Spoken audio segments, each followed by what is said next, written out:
যে ভাই সারা জীবন মানুষের অন্তরে থাকবে, শহীদ শরীফ উসমান হাদি ভাই, কথা ঠিক কিনা বলেন? ওই ভাইকে উনি ইনসাফ প্রতিষ্ঠা করার জন্য যেন এই বাংলাদেশের মধ্যে দুর্নীতি না হয়, চাঁদাবাজি না হয়, রাহাজানি না হয়, জুলুম অত্যাচার যেন না করতে পারে, এই জন্য ইনসাফ কায়েম করার জন্য লড়াই করেছিল ওই বিপ্লবী সন্তান জুলাইয়ের যোদ্ধা। ওই যোদ্ধাকে সন্ত্রাস বাহিনী দিয়া গুলি দিয়া মারাইয়া তারে শহীদ করানো হয়েছে, কথা ঠিক কিনা বলেন? আমরা বলতে চাই, এক হাদি লোকান্তরে লক্ষ লক্ষ হাদি ঘরে ঘরে, কথা ঠিক কিনা বলেন? মানুষরা মনে করেছে তারা জুলুম অত্যাচার করে হাদিদেরকে থামায়া দিবে। না না, জুলুম অত্যাচার করতে পারবা, তাদেরকে গুলি করে হত্যা করতে পারবা, সন্ত্রাস বাহিনীর হামলা করাইতে পারবা, কিন্তু যারা ইসলাম প্রতিষ্ঠা করার জন্য বাংলাদেশকে ভালোবাসে, বাংলাদেশের প্রত্যেকটা মানুষের অন্তরে দেশপ্রেম আছে, এই বাংলাদেশের ভালোবাসার মানুষগুলারে চিরজীবনের জন্য শেষ করতে পারবা না, কথা ঠিক কিনা বলেন? এক হাদিকে শেষ করবা, আরো 100 হাদি দাঁড়ায় যাবে। এক হাদিকে শেষ করবা, আরো হাজারো হাদি দাঁড়ায় যাবে, কথা ঠিক কিনা বলেন? এই জন্য এরকম হাদি আমরা কারা কারা হতে চাই, হাত তুলে আল্লাহরে দেখায়া দেই। নারায়ে তাকবীর, নারায়ে তাকবীর, ইনকিলাব ইনকিলাব, নারায়ে তাকবীর। সকলে বলেন মারহাবা, আরো জোরে বলেন মারহাবা। এই কোরআনের ষড়যন্ত্রকারী আছে না নাই? এই হাদির স্ত্রীকে আপনারা দেখেছেন, ইন্টারনেটে তার কোনো ছবি পাওয়া যায় নাই। পর্দার সহিত হাসপাতালে তার স্বামীকে দেখতে গিয়েছিল, তার একটা শরীরের কোনো কোনাকানা কেউ দেখতে পারে নাই। পর্দাশীল, সেও নামাজি ছিল, ধর্মভীরু ছিল। এই সন্তানগুলোরে দাবায়া দেওয়ার জন্য সন্ত্রাসী হামলা করাইছে। কিন্তু এই বাংলাদেশের মানুষ ইসলাম প্রিয়, কোরআন প্রিয়, মসজিদ মাদ্রাসা প্রিয়। এই মসজিদ মাদ্রাসা থেকে, কোরআন থেকে এই বাংলাদেশের মানুষগুলারে সরানো যাবে? আরো জোরে বলেন, সরানো যাবে? ভারতের আধিপত্য এই বাংলাদেশে যারা সৃষ্টি করতে চাও, তোমরা মনে করেছো ভারতের দালালি কইরা এই বাংলাদেশে রাজত্ব কায়েম করবা, কখনো হবে না। এই বাংলাদেশে ইনশাআল্লাহ আগামীর বাংলাদেশ হবে কোরআনের বাংলাদেশ, কথা ঠিক কিনা বলেন? ইসলাম প্রতিষ্ঠা হবে, কোরআনের হুকুমত চালু হবে। কারা কারা চান আল্লাহর হাত তুলে দেখায়া দেন। নারায়ে তাকবীর, কোরআন সুন্নাহর আলো, নারায়ে তাকবীর। সকলে বলেন মারহাবা, আরো জোরে বলেন মারহাবা। আমরা কোরআনের আইন যদি চালু পাই, তাহলে এই সমাজের মধ্যে ধর্ষণ হবে না, চুরি হবে না, বাটপারি হবে না, সিটারি হবে না, রাস্তার মধ্যে রোডের বদলে বাঁশ দিতে পারবে না, কথা ঠিক কিনা বলেন? আমরা অনেক সময় এরকমও শুনেছি, বাথরুমটা পর্যন্ত খায়ালায়, আছে না নাই? আরো জোরে বলেন, আছে না নাই? বাথরুম আবার কিভাবে খায়? কই চেয়ারম্যান মেম্বার এই বাথরুম বরাদ্দ হইছে, এই বাথরুমের সব টাকা পয়সা পকেটে ঢুকায়া বাথরুম করার নামের খবর নাই, আছে না নাই? এরকম দুর্নীতি হবে না, চুরি হবে না, খাটের নিচে তেল পাওয়া যাবে না। কারণ যারা কোরআনের আইন চালু করবে, কোরআনকে ভালোবাসবে, কোরআনের আইন অনুযায়ী জীবনকে চালানোর চেষ্টা করবে, তারা চুরি বাটপারি কখনো করবে? কারণ তারা কাকে রাজি খুশি করার জন্য কাজ করবে? আরো জোরে বলেন, কাকে? আল্লাহকে। এই জন্য আল্লাহ বলেন, মানুষের মধ্যে এমন কিছু মানুষ থাকবে যারা জীবন দিয়া হইলেও আমি আল্লাহকে রাজি খুশি করার জন্য কাজ করবে। চিৎকার দিয়ে বলেন আল্লাহু আকবার, আরো জোরে বলেন আল্লাহু আকবার। আল্লাহ বলেন, ওই মানুষগুলারে আমি আল্লাহ ভালোবাসি। আবু সালমারে নবী সান্ত্বনা দিলেন, ও আবু সালমা ধৈর্য ধরো। আবু সালমারে নবী নিয়ে গেলেন, একটু রেস্ট করার জন্য বললেন।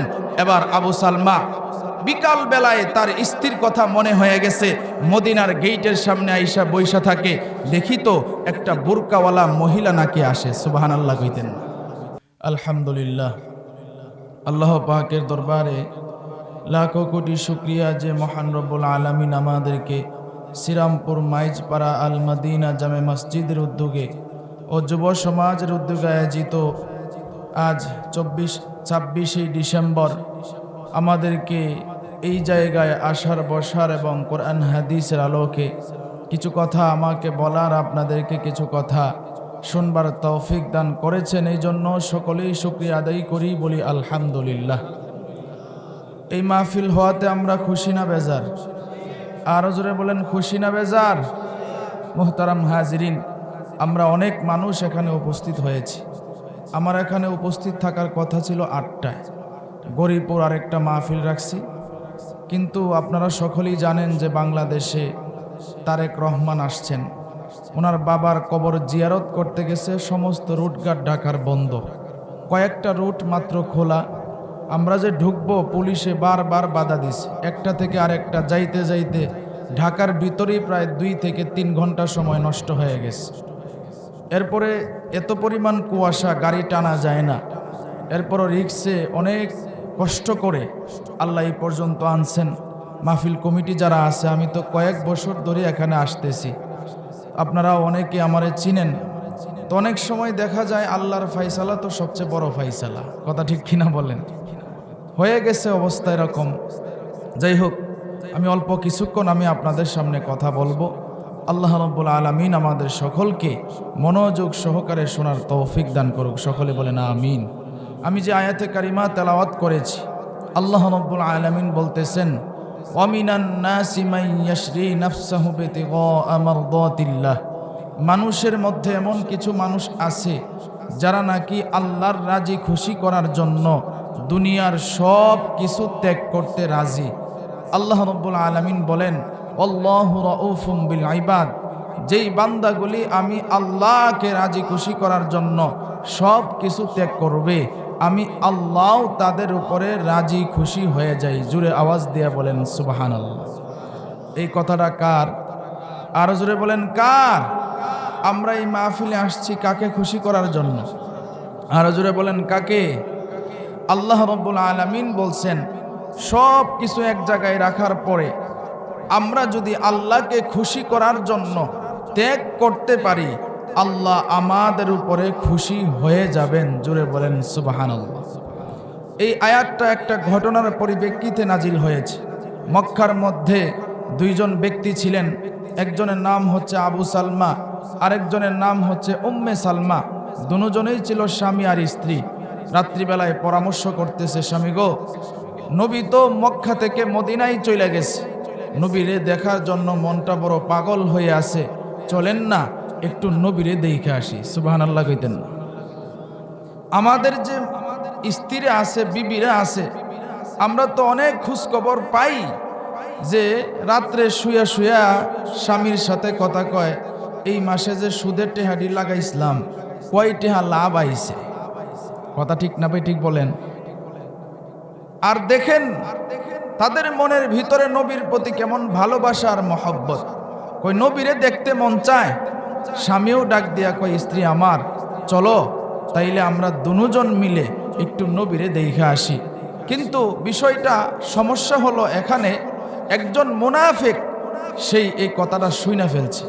শুইনা গিয়া উম্মে সালমার গোষ্ঠীর লোকদের কাছে জানাইছে, আবু সালমার গোষ্ঠীর লোকদের কাছেও জানাইছে। সকালবেলায় যখন দুজন রওনা দিছে, এবার উম্মে সালমার যে গোষ্ঠীর লোকেরা তারা সামনে আটকাইছে। আবু সালমার শ্বশুর বাড়ির লোকেরা আটকায় ডাক দিয়া কয়, মদিনায় যাইবা যাও, কিন্তু আমাদের মেয়ে উম্মে সালমাকে নিয়ে যাওয়ার জন্য দিব না। নাউজুবিল্লাহ বলে। স্ত্রীকে স্বামী নিয়ে যাবে, এটা আটকানোর মতো ক্ষমতা কারো আছে? আরো জোরে বলেন আছে? কেন মাইক লাগাইছো? কে বাড়ি খায়? মাইক সেটিং করতে জানো না তোমরা? মাইক তো সরাসরি বাড়ি খাইতেছে। তাহলে শ্বশুর বাড়ির লোকেরা আটকাইছে। উম্মে সালমা এবং আবু সালমা একদিকে টানে, তার শ্বশুর বাড়ির লোকেরা আরেক দিকে টানে। আবু সালমা তার স্ত্রীকে নিয়ে যখন টানাটানি লেগে গেল, রে ভাই, আবু সালমার হাত থেকে তার স্ত্রীর হাতটা ছুটে গেল। আবু সালমা এবার ডাক দিয়া কয়, আমার স্ত্রীর নিতে দিলা না, আমার স্ত্রীরে তোমরা রেখে দিছো, যাও যাও, আমার স্ত্রী রেখে দিছো, এই জন্য তোমরা আমারে থামাইতে পারবা না, আমি নবীরে দেখার জন্য চলে যাব, আমি নবীরে দেখার জন্য চলে যাব। এবার আবু সালমা তার 6 বছরের ছোট্ট বাচ্চা সালমাকে নিয়া মদিনার দিকে রওনা দেয়। মদিনার দিকে যখন রওনা দেয়, এবার তার নিজের গোষ্ঠীর লোকেরা আটকাইছে, আটকাইয়া ডাক দিয়া কয়, ও আবু সালমা, মদিনায় যাইবা যাও, তবে সালমাকে নিয়ে যাওয়ার জন্য আমরা দিব না। কেন? বলে, তোমার সন্তানের প্রতি আমাদেরও হক আছে। তোমার সন্তানকে যদি তুমি মদিনায় নিয়ে যাও, তাহলে তোমাকেও যাওয়ার জন্য দিব না। এবার আবু সালমানে আটকায় দিল। আবু সালমানে যখন আটকায় দিল তার সন্তানটারে রাইখা দেওয়ার জন্য, এবার আবু সালমা আর তাদের সাথে পারে নাই। এবার আবু সালমা নিজের গোষ্ঠীর লোকদের কাছেও তার সন্তানটাকে দিয়ে দিল। নিজের গোষ্ঠীর লোকদের কাছে তার সন্তানটারে দিয়ে দিল। আর ডাক দিয়া কয়, তোমরা কি মনে করেছো যে আমার সন্তানরে রেখে দিলেই আমারে আটকাইতে পারবা? না না, আমার সন্তানরে রেখে দিছো, এই জন্য আমি থাকবো না। আমি মদিনায় নবীরে দেখার জন্য চলে যাব। ওই নবীর আশিক যখন মদিনার গেটের সামনে যায়, আল্লাহ রাব্বুল আলামিন তখন এই আয়াতটা নাজিল করে দিলেন, ওয়া মিনান নাসি মান ইয়াশরি নাফসাহু বিতিগা মারদাতিল্লাহ ওয়াল্লাহু রাউফুম বিল ইবাদ। আল্লাহু আকবার বলেন, আরো জোরে আওয়াজ দিয়ে বলেন আল্লাহু আকবার। আল্লাহ রাব্বুল আলামিন ডাক দিয়ে কয়, মানুষের মধ্যে এমন কিছু মানুষ আছে যারা নাকি আল্লাহকে রাজি খুশি করার জন্য দুনিয়ার সব কিছু ত্যাগ করতে রাজি। আল্লাহ ডাক দিয়ে কয়, আল্লাহু রাউফুম বিল ইবাদ। আল্লাহ রাব্বুল আলামিন ডাক দিয়ে কয়, যেই মানুষগুলা আমি আল্লাহকে রাজি খুশি করার জন্য দুনিয়ার সব কিছু ত্যাগ করবে, আমি আল্লাহ তাদের উপরে রাজি খুশি হয়ে যাই। আল্লাহু আকবার। এই জন্য আল্লাহকে যদি আমরা রাজি খুশি করতে পারি, একেবারে সহজ বিষয়। আমরা তো আখিরি জামানার পয়গম্বর উম্মত, আমাদের অনেক দাম। আল্লাহরে যদি আমরা একবার আল্লাহ বলে ডাক দেই, সাথে সাথে আমাদের ডাকে আল্লাহ 70 বার সাড়া দেয়। আল্লাহু আকবার কোন। কারণ এমন মায়ার নবীর উম্মত আল্লাহ আমাদেরকে বানাইছে, যেই নবীর জন্য গাছ পাগল, মাছ পাগল, শুধু যে মানুষ পাগল বিষয়টা তা না, বিষাক্ত সাপ পর্যন্ত পাগল। আল্লাহু আকবার কইতেন না? আর একটু জোরে কইতেন না আল্লাহু আকবার। আল্লাহর পয়গম্বর আবু বকরকে নিয়ে যখন মদিনার দিকে যায়, আবু বকরকে নিয়ে মদিনার দিকে যখন যায়, নবীজির শরীরটা বড় ক্লান্ত হয়ে গেছে। আবু বকরকে ডাক দিয়া কয়, ও আবু বকর, আমার শরীরটা বড় ক্লান্ত, আমার একটু ঘুমাইতে মন চায়। আবু বকর ডাক দিয়া কয়, ওগো পয়গম্বর, আপনি আমার রানের উপরে একটু ঘুমান, আপনার জন্য আমার ওরাটটা আমি বালিশ বানায় দিলাম। সুবহানাল্লাহ। আমার ওরাটটা আমি বালিশ বানায় দিলাম, আপনি আমার রানের উপরে মাথা রাইখা ঘুমান। আল্লাহর পয়গম্বর আবু বকরের রানের উপরে মাথা রাইখা ঘুমাইলেন। আবু বকরের গলার মধ্যে ছিল একটা চাদর, এই চাদরটা ছিঁড়ে ছিঁড়ে ওই গুহার মধ্যে যতগুলা গর্ত ছিল, ওই গর্তের মুখগুলা বন্ধ করে দিয়েছি। কেমন নবীর আবু বকর ভালোবাসতো। আবু বকর চিন্তা করলো, নবী ঘুমাইছে, এখন যদি কোনো সাপ বিচ্ছু পোকামাকড় গর্ত থেকে বাহির হয়, তাহলে নবীর ঘুমের ডিস্টার্ব হবে। নবী যদি কষ্ট পায়, তাহলে আমি আবু বকর সহ্য করতে পারবো না। আল্লাহু আকবার। কেমন মায়ার নবী আমার! আবু বকর এবার প্রত্যেকটা গর্তের মধ্যে যখন চাদর ছিঁড়ে ছিঁড়ে দিয়েছে রে ভাই, চাদর ছিঁড়ে ছিঁড়ে দেওয়ার পর এবার ওই গুহার মধ্যে ছিল একটা বিষাক্ত সাপ। সাপ নবীরে দেখার জন্য পাগল।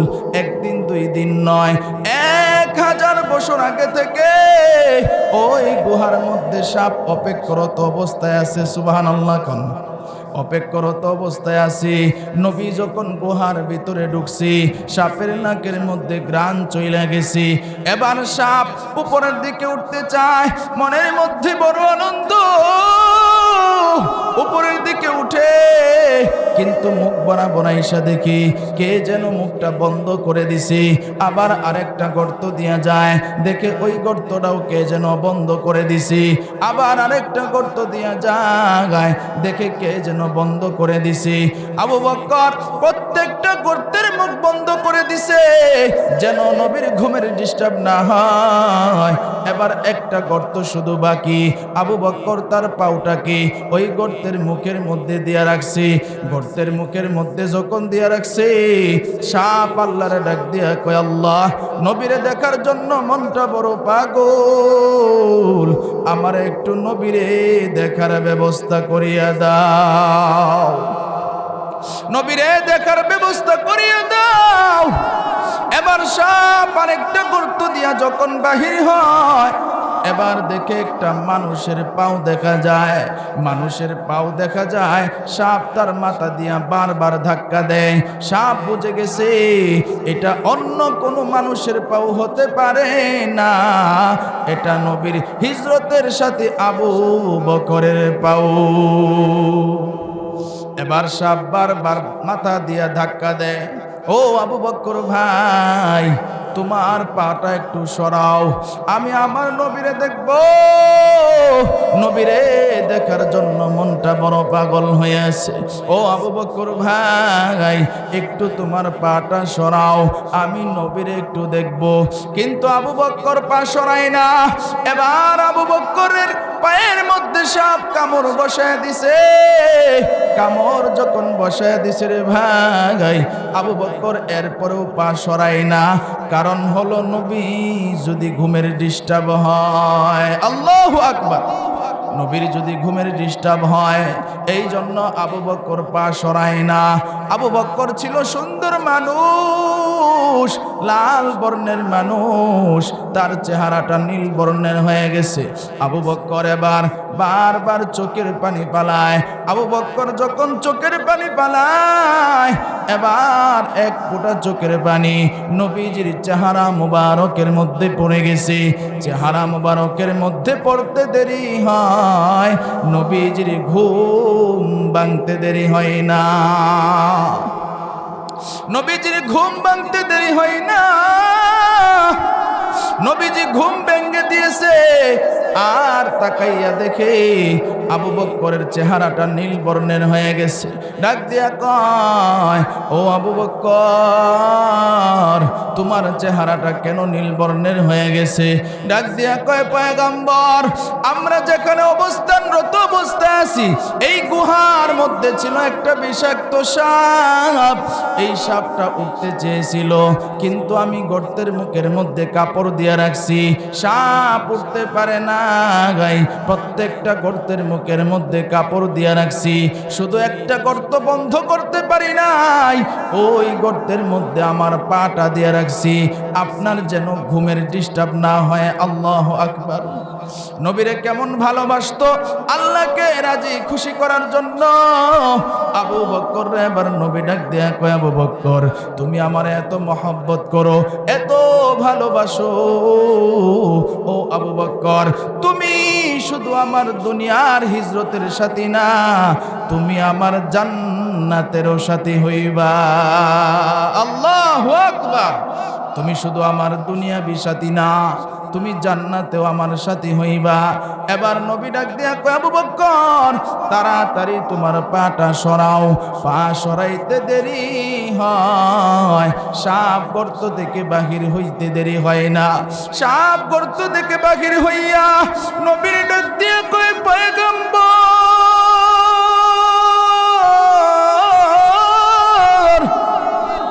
আপনারা বড় পাগল। অনেকক্ষণ ধরে আবু বকরকে আমি বলতেছি, ও আবু বকর তোমার পাটা তুমি সরাও, কিন্তু আবু বকর পা সরাই না। এরপরে আমি আবু বকরের পায়ের মধ্যে কামড় বসে দিছি। আমার ভুল হয়ে গেছে, ওগো পয়গম্বর আমারে আপনি মাফ করিয়ে দেন। নবী বিসমিল্লাহ পড়ে সূরা ফাতিহা তেলাওয়াত করে যেই জায়গার মধ্যে কামড় দিয়েছে সাপ, নবীজির লালা মোবারক ওই জায়গার মধ্যে লাগাইতে দেরি হয়। আবু বকরের বিষের বেদনা ভালো হইতে দেরি হয় না। ইমামুল আউয়ালিন আল আখিরিন বহরে সদকা রাহমাতাল লিল আলামিন। ইমামুল আউয়ালিন আল আখিরিন নূরে আলম রাহমাতাল লিল আলামিন মুহাম্মদ আরবি।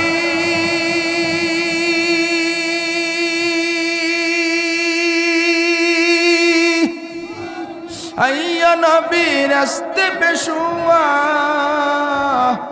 आलम हुआ उसकी पैदाइश से उजाला, आलम हुआ उसकी पैदाइश से उजाला।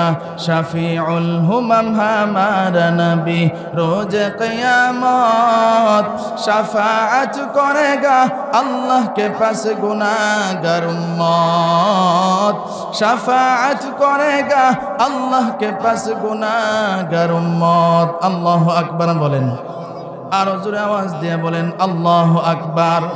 বলতেছিলাম ওই আবু সালমা আল্লাহরে রাজি খুশি করার জন্য কাজ করছি, আল্লাহ আয়াত নাজিল করে দিয়েছি। আয়াত নাজিল করে দিয়া আল্লাহ জানায় দিছি মানুষের মধ্যে এমন কিছু মানুষ আছে যারা নাকি আল্লাহকে রাজি খুশি করার জন্য দুনিয়ার সব কিছু ত্যাগ করতে রাজি। আল্লাহু আকবার, দুনিয়ার সব কিছু ত্যাগ করতে রাজি। এই যে আমরা এত শীতের মধ্যে মাহফিলে আসলাম, কাকে খুশি করার জন্য আসছি? আর জোরে বলেন কাকে? সবাই দাবি, সবাই দাবি, সবাই। আপনারা কি সবাই বানানো চাই না আমরা ইনশাআল্লাহ? সবাই সবাই। আইরে দেন কয়টা ফোন আইতাছে ওই যে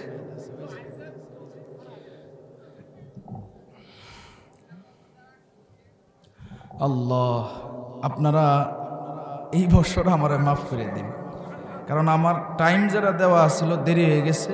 রাস্তা আল্লাহকে রাজি খুশি করার জন্য দুনিয়ার সব কিছু ত্যাগ করতে রাজি। এই যে আমরা শীতের মধ্যে আসলাম, কাকে রাজি খুশি করার জন্য আসছি?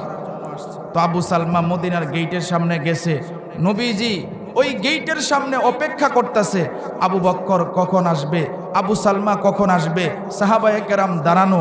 আবু সালমা যখন নবীরে দেখছে সব দুঃখ কষ্ট ভুইলা গেছে। আবু সালমা নবীরে দেখাই জড়ায়া দইরা কান্না শুরু করছে। সুবহানাল্লাহ।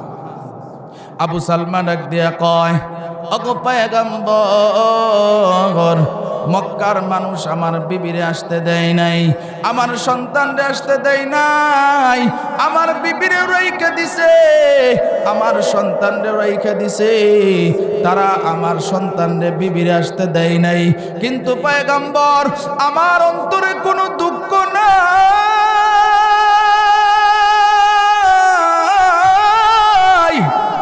আপনারা যখন আমি দেখলাম আমার সব দুঃখ কষ্ট আমি ভুলে গেছি। ওগো পয়গম্বর, আপনারে দেখার সাথে সাথে আমার আর কোনো দুঃখ নাই। নবী ডাক দিয়া কয়, আরে আবু সালমা, আল্লাহ রাব্বুল আলামিন কোরআনে জানাইছেন ইন্নাল্লাহা মা'আস সাবিরিন। ই কালামে জিন্দ জিন্দা কুরআনে হাকিম হিকমতে উলায়া জালাসতু কদিম জামিউল আলমা ফিল কুরআনে হাকিম তাকাসরআতন ওয়া ফুহামুর রিজালিন বকা কুরআন কালামুল্লাহ বসনো কদিমাস্তি নুইনো। আল্লাহু আকবার বলেন, আরো জোরে আওয়াজ দিয়ে বলেন আল্লাহু আকবার। আল্লাহর পয়গম্বর আবু সালমানের সান্ত্বনা দেয়, নিশ্চয়ই আল্লাহ রাব্বুল আলামিন ধৈর্যকারীদের সাথে আছে। সুবহানাল্লাহ কোন কাদের সাথে আছে? আরো জোরে বলেন কাদের সাথে আছে? ধৈর্যকারী যারা হবে, ধৈর্যকারী যারা থাকবে তাদের সাথে থাকবেন কে? আরো জোরে বলেন থাকবেন কে? দেখবেন যারা ধৈর্য ধরে তাদেরকে সন্ত্রাস বাহিনীর হামলা হয়, তাদের ঘরের মধ্যে শান্তিতে ঘুমাইতে পারে না, তাদের উপরে জুলুম অত্যাচার আছে কি আছে না? এই যে আমাদের কিছুদিন আগে আমাদের এক ভাই, যে ভাই সারা জীবন মানুষের অন্তরে থাকবে, শহীদ শরীফ উসমান হাদি ভাই, কথা ঠিক কিনা বলেন? ওই ভাইকে উনি ইনসাফ প্রতিষ্ঠা করার জন্য যেন এই বাংলাদেশের মধ্যে দুর্নীতি না হয়, চাঁদাবাজি না হয়, রাহাজানি না হয়, জুলুম অত্যাচার যেন না করতে পারে, এই জন্য ইনসাফ কায়েম করার জন্য লড়াই করেছিল ওই বিপ্লবী সন্তান জুলাইয়ের যোদ্ধা। ওই যোদ্ধাকে সন্ত্রাস বাহিনী দিয়া গুলি দিয়া মারাইয়া তারে শহীদ করানো হয়েছে, কথা ঠিক কিনা বলেন? আমরা বলতে চাই এক হাদি লোকান্তরে লক্ষ লক্ষ হাদি ঘরে ঘরে, কথা ঠিক কিনা বলেন? মানুষরা মনে করেছে তারা জুলুম অত্যাচার করে হাদিদেরকে থামায়া দিবে। না না, জুলুম অত্যাচার করতে পারবা, তাদেরকে গুলি করে হত্যা করতে পারবা, সন্ত্রাস বাহিনীর হামলা করাইতে পারবা, কিন্তু যারা ইসলাম প্রতিষ্ঠা করার জন্য বাংলাদেশকে ভালোবাসে, বাংলাদেশের প্রত্যেকটা মানুষের অন্তরে দেশপ্রেম আছে, এই বাংলাদেশের ভালোবাসার মানুষগুলারে চিরজীবনের জন্য শেষ করতে পারবা না, কথা ঠিক কিনা বলেন? এক হাদিকে শেষ করবা, আরো 100 হাদি দাঁড়ায় যাবে, এক হাদিকে শেষ করবা, আরো হাজারো হাদি দাঁড়ায় যাবে, কথা ঠিক কিনা বলেন? এই জন্য এরকম হাদি আমরা কারা কারা হতে চাই? হাত তুলে আল্লাহরে দেখায়া দেই। নারায়ে তাকবীর, নারায়ে তাকবীর, ইনকিলাব ইনকিলাব, নারায়ে তাকবীর। সকলে বলেন মারহাবা, আরো জোরে বলেন মারহাবা। এই কোরআনের ষড়যন্ত্রকারী আছে না নাই? এই হাদির স্ত্রীকে আপনারা দেখেছেন, ইন্টারনেটে তার কোনো ছবি পাওয়া যায় নাই। পর্দার সহিত হাসপাতালে তার স্বামীকে দেখতে গিয়েছিল, তার একটা শরীরের কোনো কোনাকানা কেউ দেখতে পারে নাই। পর্দাশীল, সেও নামাজি ছিল, ধর্মভীরু ছিল। এই সন্তানগুলোরে দাবায়া দেওয়ার জন্য সন্ত্রাসী হামলা করাইছে। কিন্তু এই বাংলাদেশের মানুষ ইসলাম প্রিয়, কোরআন প্রিয়, মসজিদ মাদ্রাসা প্রিয়। এই মসজিদ মাদ্রাসা থেকে, কোরআন থেকে এই বাংলাদেশের মানুষগুলারে সরানো যাবে? আরো জোরে বলেন সরানো যাবে? ভারতের আধিপত্য এই বাংলাদেশে যারা সৃষ্টি করতে চাও, তোমরা মনে করেছো ভারতের দালালি কইরা এই বাংলাদেশে রাজত্ব কায়েম করবা, কখনো হবে না। এই বাংলাদেশে ইনশাআল্লাহ আগামীর বাংলাদেশ হবে কোরআনের বাংলাদেশ, কথা ঠিক কিনা বলেন? ইসলাম প্রতিষ্ঠা হবে, কোরআনের হুকুমত চালু হবে। কারা কারা চান? আল্লাহর হাত তুলে দেখায়া দেন। নারায়ে তাকবীর, কোরআন সুন্নাহর আলো, নারায়ে তাকবীর। সকলে বলেন মারহাবা, আরো জোরে বলেন মারহাবা। আমরা কোরআনের আইন যদি চালু পাই, তাহলে এই সমাজের মধ্যে ধর্ষণ হবে না, চুরি হবে না, বাটপারি হবে না, সিটারি হবে না, রাস্তার মধ্যে রোডের বদলে বাঁশ দিতে পারবে না, কথা ঠিক কিনা বলেন? আমরা অনেক সময় এরকমও শুনেছি বাথরুমটা পর্যন্ত খায়ালায়, আছে না নাই? আরো জোরে বলেন আছে না নাই? বাথরুম আবার কিভাবে খায়? কই চেয়ারম্যান মেম্বার এই বাথরুম বরাদ্দ হইছে, এই বাথরুমের সব টাকা পয়সা পকেটে ঢুকায়া বাথরুম করার নামের খবর নাই, আছে না নাই? এরকম দুর্নীতি হবে না, চুরি হবে না, খাটের নিচে তেল পাওয়া যাবে না। কারণ যারা কোরআনের আইন চালু করবে, কোরআনকে ভালোবাসবে, কোরআনের আইন অনুযায়ী জীবনকে চালানোর চেষ্টা করবে, তারা চুরি বাটপারি কখনো করবে? কারণ তারা কাকে রাজি খুশি করার জন্য কাজ করবে? আরো জোরে বলেন কাকে? আল্লাহকে। এই জন্য আল্লাহ বলেন মানুষের মধ্যে এমন কিছু মানুষ থাকবে যারা জীবন দিয়া হইলেও আমি আল্লাহকে রাজি খুশি করার জন্য কাজ করবে। চিৎকার দিয়ে বলেন আল্লাহু আকবার। আরো জোরে বলেন আল্লাহু আকবার। আল্লাহ বলেন ওই মানুষগুলারে আমি আল্লাহ ভালোবাসি। আবু সালমারে নবী সান্ত্বনা দিলেন, ও আবু সালমা ধৈর্য ধরো। আবু সালমারে নবী নিয়ে গেলেন, একটু রেস্ট করার জন্য বললেন। এবার আবু সালমা বিকাল বেলায় তার স্ত্রীর কথা মনে হয়ে গেছে, মদিনার গেটের সামনে আইসা বৈশা থাকে। দেখি তো একটা বুরকাওয়ালা মহিলা নাকি আসে। সুবহানাল্লাহ কইতেন। একটা বুরকাওয়ালা মহিলা নাকি আসে, মদিনার গেটের সামনে বসে রয়েছে। কেউ তো একজন আসে না। এইভাবে যাইতে যাইতে সংক্ষেপ করি 6 মাস চলে গেল। আবু সালমা এবার 6 মাস যাওয়ার পর আবু সালমার স্ত্রী সন্তান যে মক্কায় রয়েছে, তাদের গোষ্ঠীর লোকেরা একসাথে বৈশা ডাক দিয়া কয়, আবু সালমা তো এখন মদিনায় চইলা গেছি, মক্কায় নাই। তার সন্তান এবং স্ত্রীর আমরা রাইখা দিছি। তার সন্তান এবং স্ত্রী দুজনের শরীরটাই শুকাইতেছে। চলো আমরা একজন প্রতিনিধি দিয়া আবু সালমার স্ত্রী এবং সন্তানকে মদিনাতে পাঠায়া দেই। একজন প্রতিনিধি দিয়া মদিনায় পাঠানোর ব্যবস্থা করেছেন কে? আরো জোরে বলেন কে? এবার উম্মে সালমা তার সন্তান সালমাকে নিয়া মদিনার দিকে রওনা দিলেন। মদিনার দিকে যখন রওনা দিলেন, এবার মনের মধ্যে বড় আবেগ আর ভালোবাসা নিয়া মদিনার দিকে যাইতেছি আর বলতেছি, আমার স্বামীর সাথে যখন দেখা হবে, আমার স্বামীর পিছন দিকে দিয়া আমি চোখ টিপে ধরবো আর বলবো, স্বামী গো আমার পরিচয়টা কি বলো, আমি কে, আমার পরিচয়টা একটু বলো। মনের ভিতরে আবেগ নিয়া মদিনার দিকে যখন যায়, মদিনার গেটের সামনে যাইতে দেরি হয়, একজন ঘোষককারী ঘোষণা দেয়, ও মদিনাবাসী ভালো করে শোনো, আজকে সকাল বেলায় মদিনা থেকে একটা লোক বিদায় হয়ে গেছে। আজকে সকাল বেলায় মদিনা থেকে একটা লোক বিদায় হয়ে গেছে। ঘোষককারী যখন ঘোষণা দেয়, উম্মে সালমা গভীর মনোযোগ দিয়া কথাগুলো শুনে, কে কার নামটা কয়। এবার ঘোষককারী ডাক দিয়া কয়, আজকে সকাল বেলা যেই লোকটা মদিনা থেকে বিদায় হয়ে গেছে, ওই লোকটার নাম হইল আবু সালমা। ওই লোকটার নাম হইল আবু সালমা।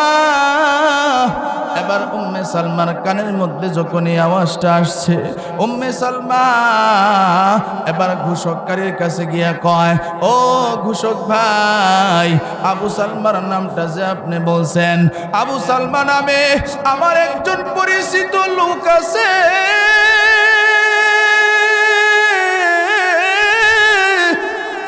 তাড়াতাড়ি তার ফুল পরিচয়টা দেন। এবার ঘোষককারী ডাক দিয়া কয়, ও মহিলা, তোমারে দেখতেছি তুমি মদিনায় নতুন আসছো, তোমারে তো আগে কখনো দেখি নাই, তোমারে দেখতেছি তুমি মদিনায় নতুন, তারে তুমি চিনবা না। সে এমন একজন নবীর আশেক, নবীরে এমন ভালোবাসে, মক্কায় তার স্ত্রী রাইখা তার সন্তানদের রাইখা নবীরে দেখার জন্য চইলা আসছে। জোরে আওয়াজ দিয়া বলেন সুবহানাল্লাহ। এই কথা যখন বলছে, উম্মে সালমা কেমন জানি তার বুকটা ফেটে গেছে।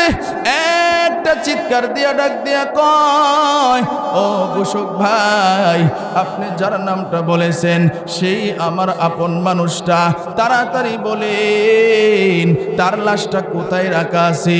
এবার উম্মে সালমারে যখন ঘোষককারী কয় তার লাশটা সামনে রাখা আছে, তাড়াতাড়ি যান, গিয়ে দেখেন ডানে একটা ছোট্ট ঘর, ওই ঘরের সামনে নবী এবং সাহাবায়ে কেরাম নিয়ে বসে আছে। সুবহানাল্লাহ।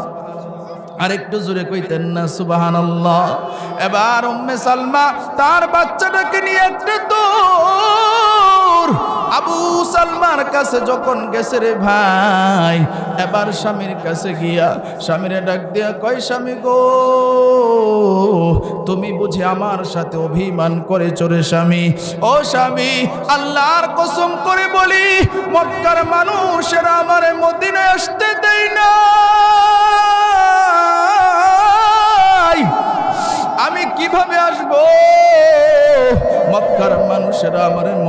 আসতে দেয় নাই রে স্বামী। ও স্বামী, একবার তুমি আমার সাথে একটু কথা বলো। তার ছোট্ট মাত্র 6 বছরের বাচ্চা সালমা বাবার বুকের উপরে বৈশা ডাক দিয়ে কয়, আব্বু তুমি আমার সাথে একটু কথা বলো। তুমি কেন আমার রেখে চলে আসছিলা? ও আব্বু, আমি আর দুষ্টামি করব না। একবার ডান গালে চুমা দেয়, আরেকবার বাম গালে চুমা দেয়, আরেকবার কপালে চুমা দেয়। ডাক দিয়া কয়, আব্বু তুমি আমার সাথে একটু কথা বলো। কিন্তু আপনাদের কাছে আমার প্রশ্ন হলো, মানুষ যখন দুনিয়া থেকে বিদায় হয়ে যায় তখন আর কথা বলার শক্তি থাকে না, কথা ঠিক কিনা বলেন? আমরাও এখানে যারা আছি চিরকাল কেউ থাকবো না। এখানে যারা আছি হয়তোবা কারো মা নাই, হয়তোবা কারো বাবা নাই, হয়তোবা কারো ভাই বোন আত্মীয় স্বজন অন্ধকার কবরে চলে গেছে। দুনিয়ার সমস্ত মানুষকে দেখা যায় কিন্তু তাদের চেহারাটা আর দেখা যায় না, কথা ঠিক কিনা? এ দুনিয়া ছেড়ে চলে যাব একদিন, মায়ারি বাঁধন ভেঙে যাবে একদিন। আসব না আমি আর এ ভুবনে কোনো দিন। এ দুনিয়া ছেড়ে চলে যাব একদিন, মায়ারি বাঁধন ভেঙে যাবে একদিন। এই যে বাড়ি গাড়ি ক্ষমতা সবই চলে যাব আমি, পরে রবে সবই। এই যে বাড়ি গাড়ি ক্ষমতা সবই চলে যাব আমি, পরে রবে সবই। আসব না আমি আর এ ভুবনে কোনো দিন, ঠিক কিনা? আসব না আমি আর এ ভুবনে কোনো দিন। এ দুনিয়া ছেড়ে চলে যাব একদিন, মায়ারি বাঁধন ভেঙে যাবে একদিন। মারহাবা কোন, আরো জোরে বলেন মারহাবা। এবার নবী যখন দেখলেন আবু সালমার স্ত্রী সন্তান কান্না করে, নবী ডাক দিয়া কয়, ও আবু সালমার স্ত্রী সন্তান, তোমরা আর কান্না করিও না। তোমাদের দুজনের দায়িত্ব আমি নবী জিনিয়ে নিলাম। চিৎকার দিয়ে বলেন আল্লাহু আকবার। আরো জোরে বলেন আল্লাহু আকবার। প্রতিদানটা কি ছোট না বড়? আরো জোরে বলেন, ছোট না বড়? নবী যদি কারো দায়িত্ব নেয় এটা তো অনেক বড় একটা সম্মানের ব্যাপার, কথা ঠিক কিনা বলেন? আল্লাহ রাসূল সাল্লাল্লাহু আলাইহি ওয়াসাল্লামের সাথে উম্মে সালমার পরবর্তীতে বিয়া হয়ে গেল, আমাদের আম্মাজান হয়ে গেল। এই ঘটনা বলার সময় এখন আর সামনে নাই। আমার একটা জিনিস মনে রাখতে হবে, যে যত বেশি নবীকে ভালোবাসবে তার ঈমান তত বেশি বৃদ্ধি পাবে। আল্লাহু আকবার। আল্লাহ রাসূল বলেন, লা ইউমিনু আহাদুকুম হাত্তা আকুনা আহাব্বা ইলাইহি মিন ওয়ালিদিহি ওয়া ওয়ালাদিহি ওয়ান নাসি আজমাইন।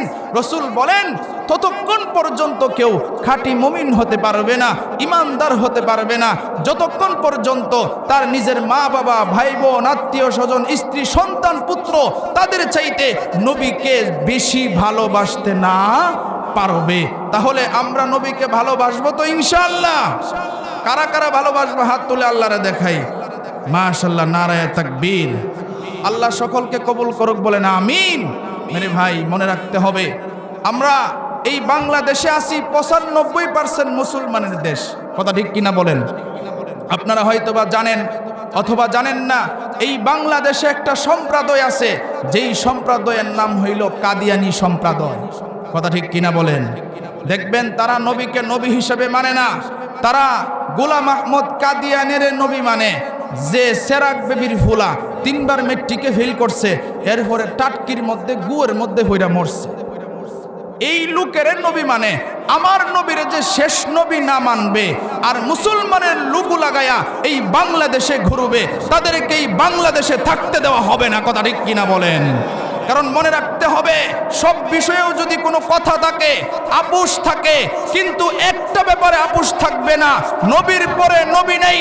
নবীর ব্যাপারে যদি কেউ শেষ নবী না মানে তাদের সাথে কোনো আপোষ হবে? আরো জোরে বলেন, আপোষ হবে? এখন বলতে পারেন হুজুর তাহলে তারা কেন বাংলাদেশে থাকতে পারবে না? আমি বলবো হ্যাঁ, বাংলাদেশে থাকতে পারবে, কিন্তু মুসলমানের কাট লাগায়া থাকতে পারবে না। হিন্দু যেরকম বাংলাদেশে থাকে, বৌদ্ধ যেরকম বাংলাদেশে থাকে, খ্রিস্টান যেমন বাংলাদেশে থাকে, ইহুদি নাসারা যেমন বাংলাদেশে থাকে, অমুসলিমরা যেমন বাংলাদেশে থাকে, এরকম থাকতে হবে। মুসলমানের লুগো লাগায়া আমার নবীকে নবী মানবা না, তোমাদের বাংলাদেশে থাকার অধিকার নাই। কথা ঠিক কিনা বলেন? আমরা বলতে চাই, এবং 15ই নভেম্বর সরবদি উদ্যানে আমাদের বড় সমাবেশ হয়েছে। আমাদের বড়রা বলেছেন যারাই নির্বাচনে ক্ষমতায় যাবে, সংসদে যাওয়ার পরে যদি কাদিয়ানীদেরকে অমুসলিম ঘোষণা না করা হয়, প্রয়োজনে ঢাকা শহর অচল করে দেওয়া হবে। কথা ঠিক কিনা বলেন? এই জন্য কাদিয়ানীদের বিরুদ্ধে যদি আমাদের রক্ত দেওয়া লাগে, জীবন দেওয়া লাগে, ফাঁসির কাস্টে ঝোলা লাগে, কারা কারা রাজি আছেন? দাঁড়ায় আল্লাহরে দেখায়া দেন, দাঁড়ায় আল্লাহরে দেখায়া দেন, দাঁড়ায় আল্লাহরে দেখায়া দেন। নবীর প্রেমিকেরা নারায়ে তাকবীর। নবীর পরে নবী নাই, নবীর পরে নবী নাই, কাফের কাফের। নারায়ে তাকবীর। সকলে বলেন মারহাবা, আরো জোরে বলেন মারহাবা। আমাদের নবীর ব্যাপারে কোনো কথা বললে আপোষ হবে? আরো জোরে বলেন, আপোষ হবে? এখন এখানে যারা আছেন বলতে পারেন যে নবীর ব্যাপারে কথা বললে এদের ব্যাপারে কোনো আপোষ হবে না।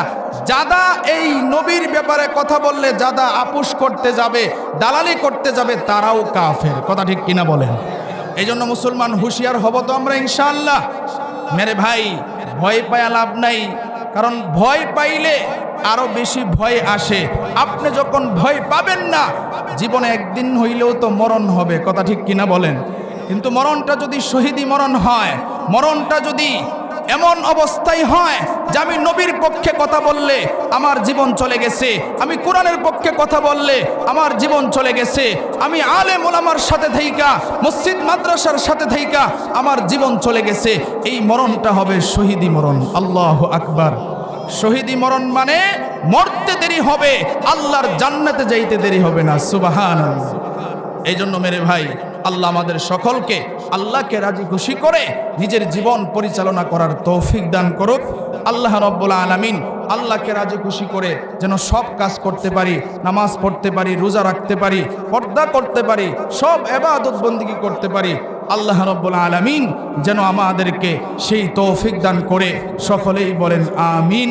আমি ওনাদের কথাটা রাখছি, যেহেতু আমার সময়টা ওভার হয়ে গেছে। 10:30 পর্যন্ত বলছিল, কিন্তু 15 বাজে। ওই জায়গায় টাইম দেওয়া 10:30টায়। ভাই আমার তো রাস্তাটা যাইতে হবে, 15 মিনিট সময় আমি চাইয়া আপনাদের থেকে নিলাম। কষ্ট নিয়েন না, মাফ করে দিয়েন। রিজিকের ফাইসালা তো আল্লাহর হাতে। কথা ঠিক কিনা?